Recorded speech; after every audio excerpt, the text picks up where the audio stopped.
Muito boa noite. Estamos falando diretamente de Barcelona com o Jordi Amenós e Brasília, a Dara Campos. Eu sou Lorena e estou muito feliz de estar aqui hoje. Quero apresentar para vocês esse terapeuta fantástico que vai estar conosco no Brasil. Ele deu um pouquinho do tempo dele para que a gente pudesse conversar um pouco sobre o trabalho dele, sobre o que ele vai trazer para nós aqui no Brasil. Então, eu gostaria de apresentá-lo. Há um tempo atrás, eu conheci Jordi Amenós em um curso de narrativa terapêutica e me encantei com o trabalho que ele faz, o trabalho das histórias, principalmente na forma que a gente pode olhar e como a gente pode contar as histórias que a gente está inserido dentro do contexto sistêmico, principalmente falando. Então, Jordi Amenós, ele é terapeuta, formador em narrativa terapêutica, tem uma escola de narrativa terapêutica em Barcelona, ele é coaching também, mestre em hipnose ericksoniana e vem desenvolvendo um trabalho do Team Stories também, com empresas, escreveu o livro Onde Está a Lua, e vem fazendo um trabalho belíssimo. Nós hoje, com muita alegria, ele aceitou vir compartilhar o trabalho dele conosco, e nós somos muito, muito gratas. Eu estou nesse trabalho junto com a Dara Campos, que é minha parceira, amiga pessoal. Estivemos muito recentemente em Barcelona e conseguimos, então, trazer esse profissional maravilhoso para que a gente pudesse fazer um trabalho juntos aqui. Certo, Adara? Posso seguir? Pode. Eu queria agradecer também, Lorena, a participação do Jordi, dizer que ele é bem-vindo aqui em nosso país. Estamos em teleconferência, mas o Brasil já recebe ele, né, de braços abertos, e já podemos ir para as perguntas que o pessoal está curioso para falar um pouquinho desse trabalho lindo que ele faz. Vale, muy bien, Jordi. Te damos muy bienvenidas a Brasil y la gente está muy curiosa para entender un poquito, un poquito más de tu trabajo y luego te decimos que estamos de brazos abiertos para recibirlo en nuestro país y nos gustaría saber, estamos muy felices, yo y Adara y la gente que está ahora con nosotros ahí, y nos gustaría saber un poco de qué se trata la narrativa terapéutica, que es una técnica muy bien desarrollada por ti, y luego sé que tú tienes una historia con esta técnica, ¿no? Bueno. Bueno, antes de nada, agradeceros la invitación y voy a explicar un poquito de narrativa terapéutica. Solo una curiosidad, creo que me habéis presentado como coach. Yo me considero más un terapeuta Gestalt o sistémico, y trabajo desde ahí, una curiosidad. Sí. No, estaba diciendo las formaciones que tiene. Ok. Terapeuta también, máster en hipnosis, entonces sí, pero te presentaré sí como terapeuta. Ok. Vale. Voy explicando y voy parando para que puedas traducir, ¿ok? Claro, muy bien. La narrativa terapéutica es una propuesta basada en de qué manera nos relacionamos con nuestra dimensión narrativa. Cuando somos pequeños, a los 2-3 años, empezamos a entender el mundo a través de nuestras fabulaciones. Então, a narrativa terapêutica, ele está explicando, ele está dizendo que nós começamos a entender a nossa narrativa mais ou menos na idade de 3 ou 4 anos. Muy bien. Entonces, esto es porque el neocórtex frontal, hay una parte del cerebro que es donde se tienen las comprensiones narrativas o argumentales empieza a estar estable. ¿Okay?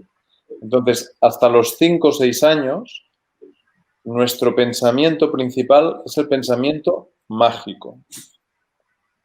Então, até os 6 anos, o que predomina na criança chama de pensamento mágico, que é uma parte do neocórtex que está sendo acionada nessa parte. Então, ele está tomando atenção, jogando luz aí, neste momento que nós criamos as histórias. En esos años, la primera infancia, también es donde se va construyendo desde el carácter hasta el mundo interno. ¿Okay? Entonces, todas las heridas caracteriales o las dificultades emocionales se irán traduciendo en la manera de narrar. Então, todas as partes, as nossas feridas, elas vão sendo traduzidas na maneira como a gente narra, nessa idade em especial que começa tudo isso. Luego la persona es adulta y no es consciente de que le acompaña un mito personal desde la infancia. Então, quando a pessoa vai crescendo, ela não se dá conta de que o que acompanha ela é o mito pessoal dela, desde a infância. Este mito personal, en la narrativa terapéutica, lo trabajo explorando 3 grandes identidades.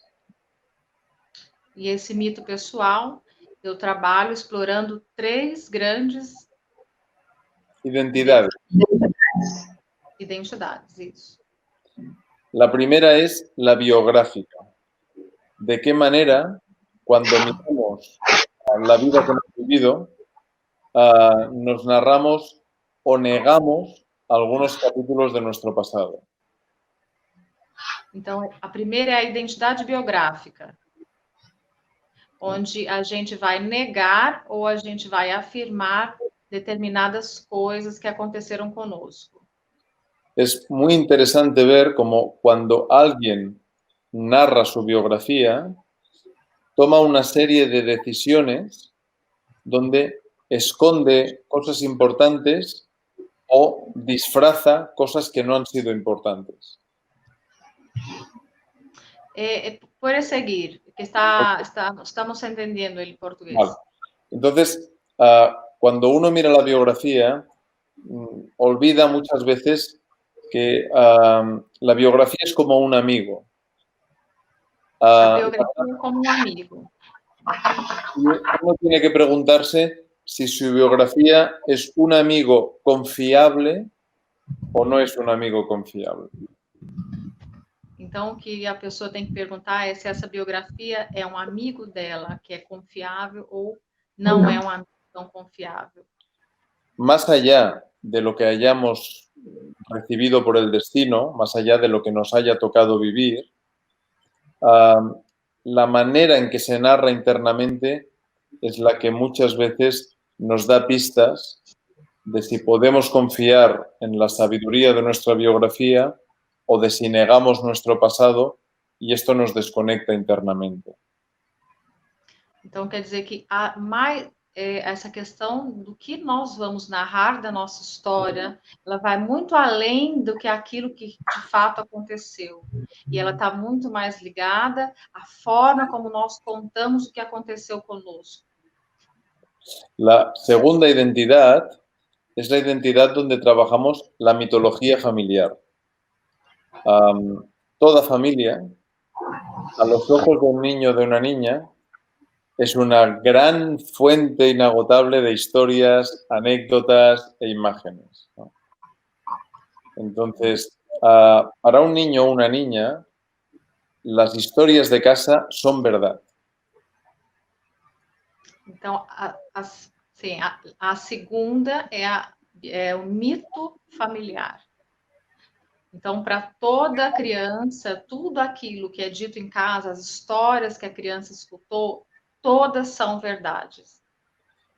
Y son verdad porque además el niño o la niña necesita, desde una mirada sistémica, saber que puede vivir el mito familiar como una extraña manera de lealtad a la familia.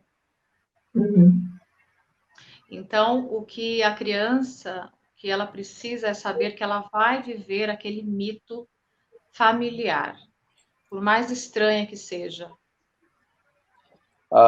Un adulto sí puede poner en duda la historia familiar, un niño no. Então, somente um adulto pode colocar em questionamento uma história familiar. Uma criança jamais ela fará isso. Para un niño, las historias de casa son una verdad indiscutible. Então, para uma criança, as verdades ditas em casa são verdades indiscutíveis. Entonces, en la narrativa terapéutica, ahí trabajamos sistémicamente para poder recuperar esa fabulación infantil que a lo mejor quedó afectada por las heridas de la familia. Então, aí entra o trabalho da narrativa terapêutica, onde vai ser recuperado essas fábulas, essas histórias dos mitos familiares. E onde vai ser tocada as feridas, os bloqueios, possivelmente traumas. Lorena, ele citou que tinha a parte biográfica e a parte da mitologia familiar, mas ele citou que tinha uma terceira. Sim. Qual é? A primeira, a biográfica, a segunda, el mito familiar, e el tercer? La silenciosa o heroica, de héroe. La silenciosa o heroica, de héroe. Sí, sí. ¿Vale? Esa es la identidad, es la tercera. La tercera.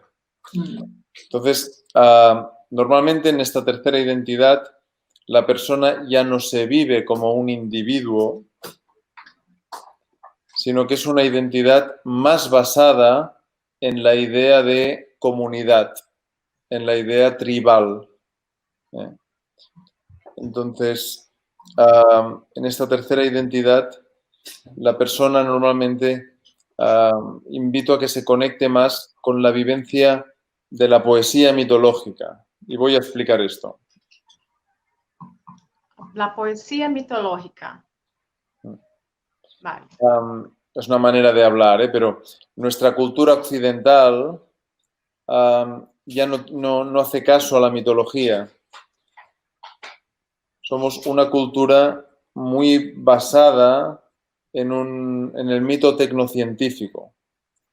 Entonces, otras culturas donde todavía había rituales, donde todavía se acompañaba a la infancia a la adultez,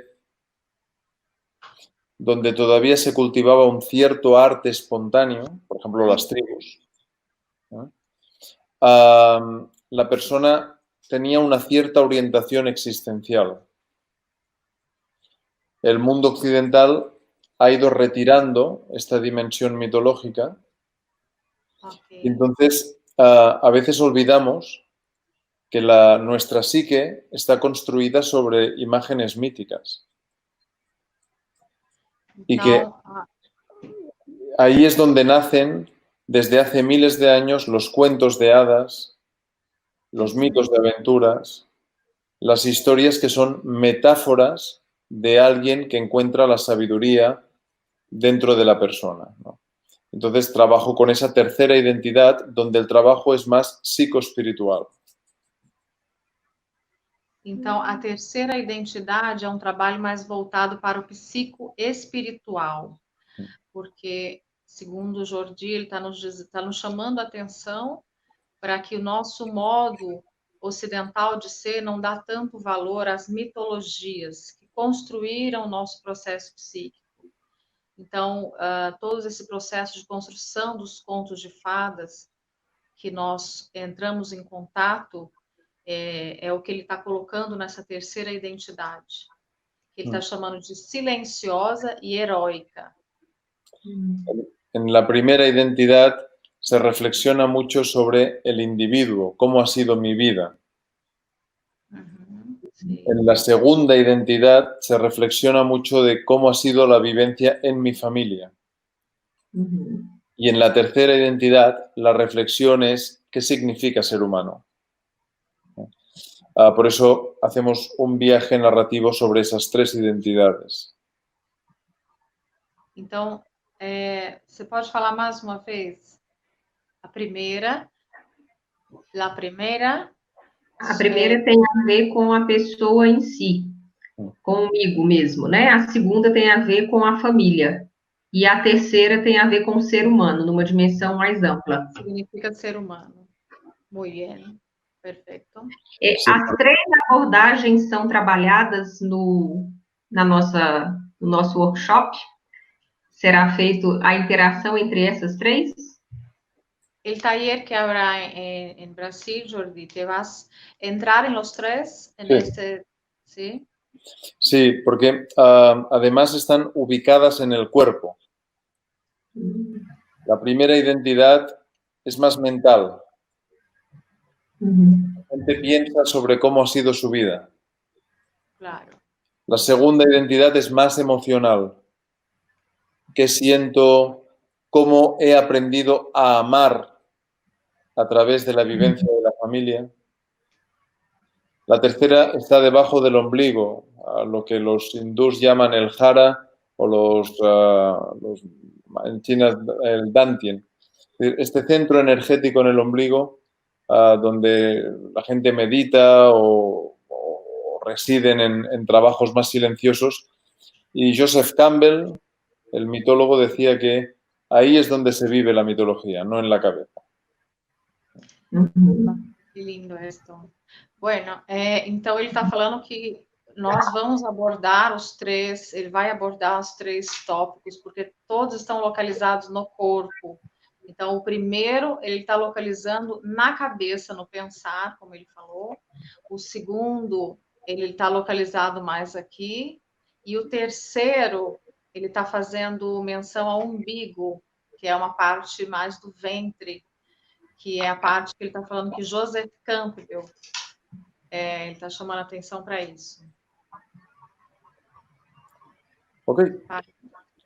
Lorena, pede para ele explicar um pouquinho essa questão das lealdades invisíveis, que se isso pode vir à tona por meio desse trabalho, dessa interação terapêutica. Jordi, ¿crees que las lealtades invisibles de la familia puede venir a la luz con ese trabajo? Sí. Impresiona mucho cuando trabajas en grupo con narrativa terapéutica, cuando escuchas la manera de narrar de la gente. En narrativa terapéutica diferenciamos el oído narrativo del oído terapéutico. Cuando escuchas cómo la gente narra, hay gente que narra, por ejemplo, viviendo su vida como si la mirara con los ojos de su abuelo o de su madre. Entonces, esto se detecta en la manera de narrar, impresiona mucho. James Hillman, el gran psicoanalista, James Hillman, que era un gran psicoanalista sobre temas de psicología arquetípica, decía que somos una cultura que no tenemos conciencia narrativa. Y cuando aprendemos a escuchar, a veces a través del trabajo de la narrativa terapéutica, se puede ver cómo hay una parte de la persona que no mira a su vida, sino que se quedó mirando o a alguien de la familia o a algún hecho pasado o a algún lugar donde no hay fuerza. Y esto se ve siempre en la narración de la persona. Muito interessante. Bom, ele está dizendo que ele fez menção a um psicanalista, um psicólogo, a James Hillman, que fala sobre a psicologia arquetípica. Então, ele está chamando a atenção que é impressionante, as pessoas, elas usam falas que não são delas, são dos avós, de um avô, de alguém, de um familiar. Então, ele está chamando a atenção para esse tipo de lealdade que é impressionante nesse trabalho, como que consegue acessar. Adara? Eu queria perguntar assim, é muito comum incentivar que se contem histórias para as crianças. né? Pelo menos aqui no Brasil, tem um costume de, quando a criança vai dormir, a gente conta uma história, né? A gente faz uma narrativa. Isso, de alguma forma, poderia influenciar a criança, porque acaba que a escolha é do adulto. É claro que, com o tempo, a criança começa a pedir uma história ou outra, né? Mas, assim, o que seria recomendado aos pais, que eu tenho certeza que muitos pais têm interesse nesse tema, né? No tema das narrativas. De que forma podemos ajudar nossas crianças, né? Por meio desse trabalho já lá na infância, e não depois que digamos assim, a fixação já está instaurada, né? De que forma podemos contribuir com os ninhos, com as crianças? Bueno, es un tema también muy interesante para los padres, porque lo que preguntar es que cómo podríamos ayudar a nuestros hijos, por ejemplo, porque nosotros contamos a los niños las historias. Entonces contamos con nuestros miedos, con nuestros propios temas. Entonces sería también un tema interesante para padres, ¿no? Para ayudar a los niños. ¿Qué te parece, Jordi? Sí, sí, sí, sí.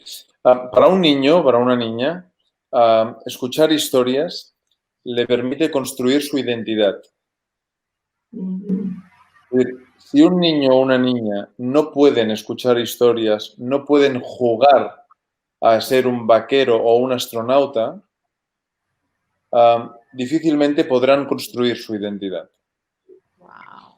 En la primera infancia sucede un proceso que se llama proceso de identificación. Sí. ¿Vale? El niño o la niña se identifica espontáneamente con un personaje. ¿Qué quiere decir esto? Que gracias a la ficción, el niño o la niña puede reconocerse dentro de su psique, dentro de su inconsciente. Por ejemplo, si el niño o la niña le gusta la Caperucita Roja, en el cuento podrá vivir el miedo de forma segura. Podrá conocer la resolución de la historia. Podrá tener una estructura de guión para conocer el mundo. Sí. Entonces, cuando más cuentos escuchen y cuanto más cuentos narren, más posibilidades de poder construir un criterio propio cuando sean adultos. Un niño fabulador es un adulto creativo. Una crianza que no fabuladora puede fabular. adulto creativo. Estoy hablando mucho, ¿no? No. Ok. Un niño que no puede fabular es probable que sea un adulto que no puede encontrarse. Wow. Esto lo estudió mucho antes he nombrado a James Hillman. James Hillman, en su consulta en Estados Unidos como psicoanalista, se dio cuenta de que había dos tipos de pacientes. Los que de pequeños les habían contado cuentos de hadas y los que no les habían contado cuentos de hadas. Los que sí les habían contado cuentos de hadas avanzaban mucho más rápido en el proceso terapéutico. Los que no les habían contado cuentos de hadas tardaban en entender qué es un proceso terapéutico. E até que idade, Lorena? Até que idade essa contação de história vai potencializar esse processo terapêutico? Ok. Traduzo isso que ele falou? Ele falou algo importantíssimo, que é a construção da identidade através dos contos que a criança escuta. Citando novamente o James Hillman, que fala que nos estudos dele ele descobre que existem dois tipos de adultos: aqueles que foram contados histórias para eles e aqueles que não contaram. E os que não foram contados histórias são aqueles que avançam mais devagar no processo terapêutico. E ele colocou ali ainda dizendo assim, uma criança que pode fabular, né, confabular, pode se identificar, por exemplo, ele citou a Chapeuzinho Vermelho, como uma forma de lidar com o medo. Ela sabe como vai terminar a história. Então, na frente, ela pode se organizar baseado nessa identificação, porque é na infância que nós criamos a nossa identidade através das histórias. Y bueno, Jordi, yo estoy encantada con todo esto que está contando para nosotros. A dar a pregunta, ¿hasta qué edad es tan importante así que contar las historias para los niños? ¿Hay una edad? Sí, hay una edad, toda la vida. Voy a explicar, voy a explicar algo. Pergunto porque eu tenho uma filha de 12. Okay. E até hoje ela me pede para contar histórias, né? Mas muitas vezes eu começo, hoje em dia, eu começo a contar a história e ela fala, não, não é assim não. Aí ela começa a contar. La hija hasta hoy la pide para que cuente historia. Y cuando empieza a contar para la hija, no, yo que sé contar mejor. Está muy bien. Voy a hablar un poquito de esto con la narrativa terapéutica. Durante la infancia, el pensamiento narrativo se basa mucho en mirar al futuro. Las narraciones las utiliza un niño o una niña para soñar qué pasará mañana. ¿Ok? En la adolescencia, esto todavía tiene más fuerza. El adolescente está llegando a la etapa adulta y el pensamiento narrativo le permite explorar hacia dónde orientarse en la vida. En cambio, cuando la vida va avanzando, el pensamiento narrativo hay un momento en que deja de mirar al futuro, en la madurez, y se vuelve más biográfico. Pero como decía Milton Erickson, nunca es tarde para tener una infancia feliz, ¿no? Perfecto. Entonces, gracias al trabajo narrativo, podemos elaborar recuerdos que fueron difíciles, transitarlos emocionalmente, ¿ok? Y actualizar nuestros mitos. Traduce, Lorena, que luego voy a charlar. Sí. Has dicho algo muito lindo. É muito importante isso que ele falou, porque ele está dizendo as diferenças, por exemplo, da exploração narrativa na infância. Na adolescência, o pensamento narrativo ele também fica organizando, buscando soluções. E depois, na fase adulta, ela é mais biográfica. Então, ele vai olhar também o passado, vai olhar a história dela. E ele disse algo muito interessante: nunca é tarde para ter uma infância feliz. Então, Lorena, pergunte a ele se traumas muito violentos, questões que sejam, digamos assim, a gente pega muitos casos de crianças que sofreram traumas muito profundos. Se é possível trabalhar com essa intervenção. Traumas de abuso, essas coisas? Abuso, violência sexual, às vezes violência em casa, né? Muitas crianças que viram, por exemplo, o pai agredindo a mãe, né? Se isso seria um recurso recomendado para essas crianças, se essa intervenção terapêutica é feita somente em adultos ou também poderia ser aplicada em crianças. Vale. ¿Podemos seguir, Jordi? ¿Quieres hablar? Sí, adelante. Seguimos. Sí. Por ejemplo, lo que preguntamos es que si puede ser un abordaje para niños también que, por ejemplo, pasaran por algo más difícil, un acoso, una violencia en la niñez, si es indicado para este tipo de bloqueos. Sí. Voy a hablar un poquito de esto.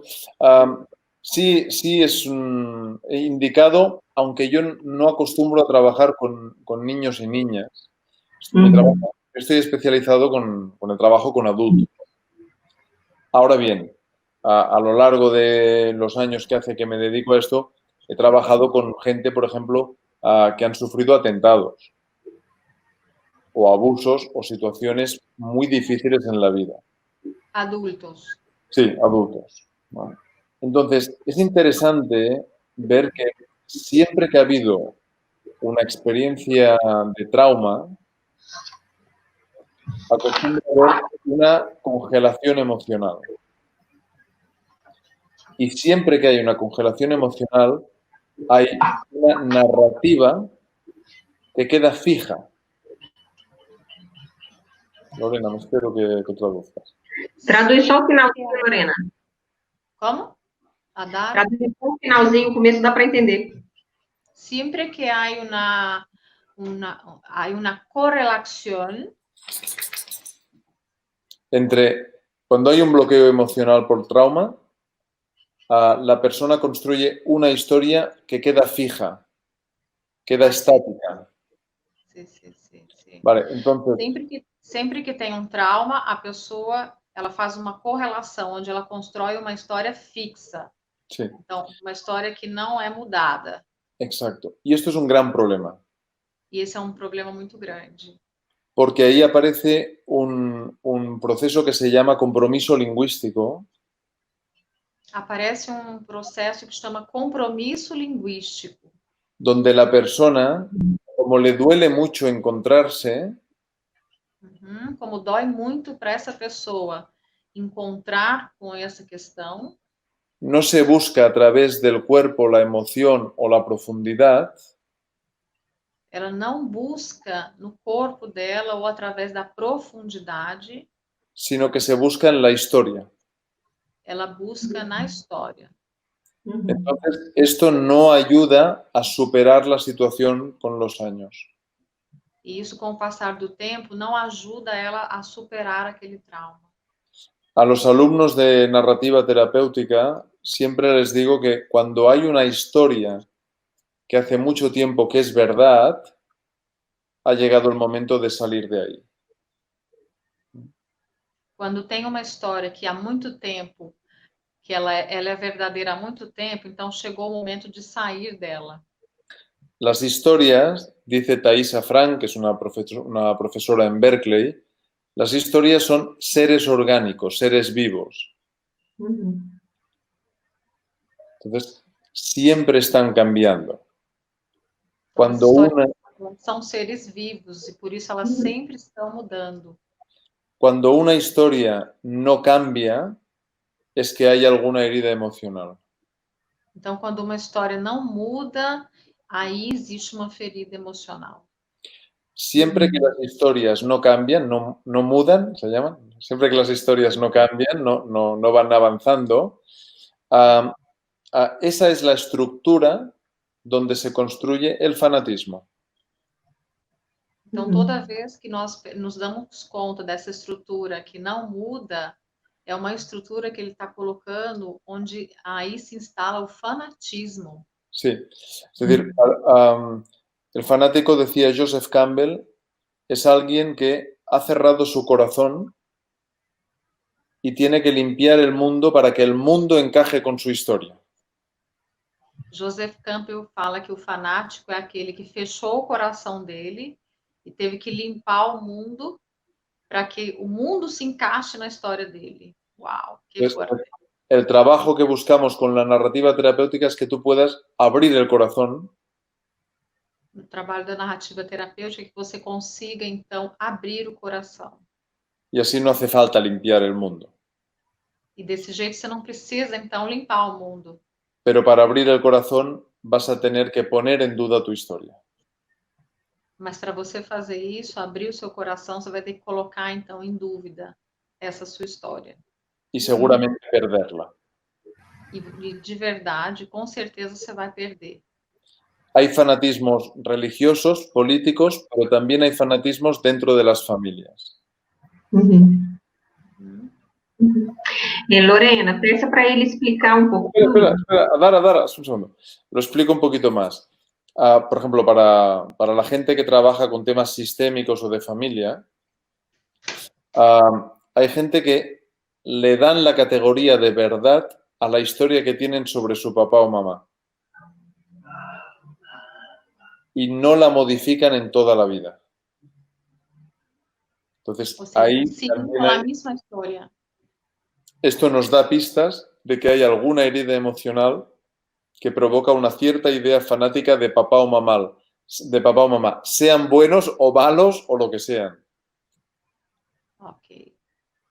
Então, para diversos tipos de fanatismo, ele está chamando a atenção fanatismo familiar. E quando a pessoa não muda a narrativa que ela tem sobre o pai ou sobre a mãe, que aí certeza que vai haver algum tipo de ferida emocional. Y si eso sucede, seguro que hay lealtad invisible. E se acontecer isso, certeza vamos encontrar uma lealdade invisível. Joseph Campbell, por ejemplo, decía que definir la vida te ata al pasado. Joseph Campbell fala que definir a vida Te ata, você ao passado. es decir, cuando una historia se queda fija, hay una parte de nosotros que ya no mira hacia adelante. Então, quando há uma fixação na história nossa que a gente conta, certeza não vamos conseguir olhar para o futuro. Estos son, en narrativa hablamos que son hechizos. Chamamos de feitiços na narrativa terapêutica. Donde la persona queda hipnotizada, tiene una buena historia, pero no tiene su vida. Ou seja, a pessoa fica hipnotizada com aquela história. Ela, no final, ela tem uma boa história, mas ela não tem a própria vida. E como quebrar o feitiço? Como romper el hechizo? Solo hay una manera. Só tem um jeito. Tenéis que hacer todos mis talleres. Tem que fazer todos os workshops dele. No, una tontería, no. ¿Cómo se sale del hechizo? Normalmente lo que hay que buscar, por ejemplo, es el tránsito emocional. El tránsito. Sí, es decir, que la persona pueda sentir y expresar la emoción que hay detrás de la historia. Ou seja, que a pessoa possa acessar a emoção que existe atrás, por trás daquela história. Trabajar con narrativa terapéutica implica trabajar con emociones, con el cuerpo y con el campo. Trabalhar com narrativa terapêutica, então, é trabalhar com emoções, com o corpo e com o campo. No es un tema mental. Não é um tema mental. Muito bom. Fala para ele falar um pouquinho, explicar um pouquinho o workshop e deixar um recado para o pessoal, para a gente ir fazendo a conclusão. Podremos ir encerrando para que la gente empiece a tener ganas de estar contigo y por explicar al final, entonces, ¿el taller se trata entonces de esto? Sí, en el taller vamos a experimentar las 3 identidades. Então, vamos experimentar as 3 identidades que ele falou no workshop. Iré explicando un poquito de teoría y proponiendo dinámicas, exploraciones a través de la poesía y la narración con los participantes. Então, ele vai trazer a teoria e também vai fazer uma exploração da narrativa durante o processo. Então, ao mesmo tempo, a teoria e a exploração narrativa. Será muy entretenido, tendrá un componente lúdico. Terá muito entretenimento, terão componentes lúdicos. Y habrá mucha poesía, esto sí, estoy seguro. E haverá muita poesia. Isso eu sei, me acordo, é lindo. Ele traz muita poesia para esse workshop. Sí, Jordi, por favor. Entonces, lo que me interesa mucho pedagógicamente en este primer taller es que la persona descubra que no somos neutros, que estamos dentro de un mito personal.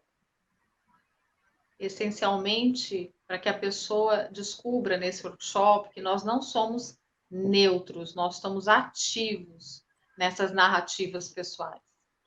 Esto incide en las relaciones, en la vocación, en la salud, en grandes aspectos de la vida humana. E isso influencia diretamente na saúde, na vocação e nos grandes aspectos da vida humana. Entonces, la pregunta que saldrá en el taller es si a día de hoy, en el presente, estas historias que me acompañan desde hace años todavía son ciertas o no.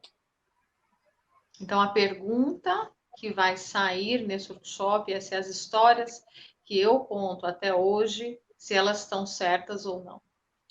Para explorarlas hay que tener claro que las historias tienen una parte consciente y una parte inconsciente. Uhum. Todas as histórias têm uma parte consciente e uma parte inconsciente. Nós vamos descobrir isso. Y toda persona está dentro de su mito, por lo tanto, necesitamos de los ojos de otra persona y de los oídos de otra persona para vernos. Então, a pessoa ela está dentro do mito dela. Por isso, ela vai precisar de outra pessoa para escutar a história dela. Y esto es lo que haremos en el taller. Nos ayudaremos con los ojos y los oídos de los otros para poder llegar a nuestra propia vida. E isso é o que nós vamos fazer, então, nesse workshop. Com os olhos e com os ouvidos de outras pessoas, vamos alcançar a nossa própria história. Maravilha. Muy bonito, ya veréis que será muy bonito. Vocês vão ver que é muito bonito. Perfeito. Una última pregunta ibas a hacer a Dara, creo, ¿no? Não, só agradecer, né, a fala, a explicação, acho que ficou muito claro. Convidar todos a participarem, acredito que é imperdível o workshop, como o Jordi já colocou, e deixar para você dar um último recado aí para o país, para as pessoas, né, o último convite para estar conosco nesse workshop. Estamos muito agradecidos, Jordi, de estar em nosso país. Y queremos saber si tiene algún último mensaje para la gente. Sí, yo soy de los que creo profundamente que una historia es lo más bonito que te puede pasar en la vida y también es el arma más terrible que ha existido en la humanidad. Então, eu sou daqueles que acredita que uma história é o mais bonito que pode ter e também o mais terrível que você pode ter na vida. Las historias nos permiten conocernos, conocer el mundo y evocar su belleza. As histórias nos permitem nos conhecer, conhecer o mundo e invocar a beleza do mundo. Pero también nos permiten hacer desaparecer a alguien de nuestro corazón. Mas elas também podem fazer desaparecer alguém do nosso coração. Entonces, el trabajo de la narrativa terapéutica es un trabajo de rehumanización. Então, o trabalho de narrativa terapêutica é um trabalho, sobretudo, de reumanização. Que la persona descubra que todos somos cristales rotos. Para que a pessoa descubra que todos nós somos vidros quebrados. Y gracias a eso, Sim. existe la semilla del arte y de la compasión. Graças a isso, existe a semente da arte e da compaixão. Las historias desde hace miles de años nos ayudan a cuidar esa herida.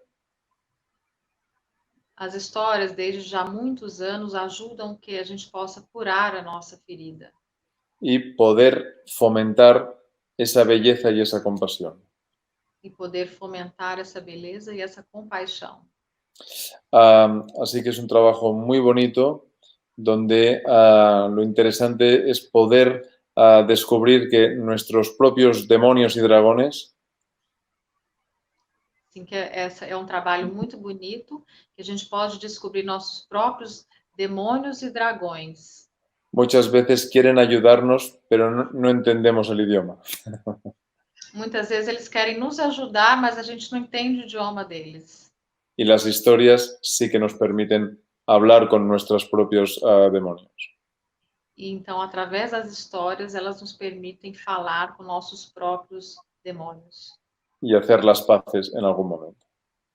E fazer as pazes em algum momento. Muy bien. Perfecto. Para despedirme, agradecer a Dara Un abrazo, Lorena, muchísimas gracias por el esfuerzo de traducción. También a Eslon, el técnico que nos está ayudando. Así que nada, un beso y un abrazo y con ganas de seguir hablando con todos vosotros en Brasil. Muchas gracias. Muy agradecidos. Buenas Muy noches. Gracias Bom descanso. Obrigada. por tu trabajo. Un beso grande a todos. Gracias por Beijo a venir todos. hoy. Y hasta pronto estaremos todos juntos en este taller. Muito obrigada por todos terem vindo. Muito obrigada a Dara, a Jordi, e espero estar em breve, não perca, logo estaremos juntos nesse workshop maravilhoso. Um beijo grande. Inscrições no site do Instituto Estelar e no telefone 61-999-858481. Isso aí. Então, colocarei, isso tudo vai estar aqui também descrito, o lugar onde você pode fazer a inscrição. Faça logo, não perca tempo. Um beijo grande. Até a próxima. Tchau, tchau. Até a próxima. Tchau a todos.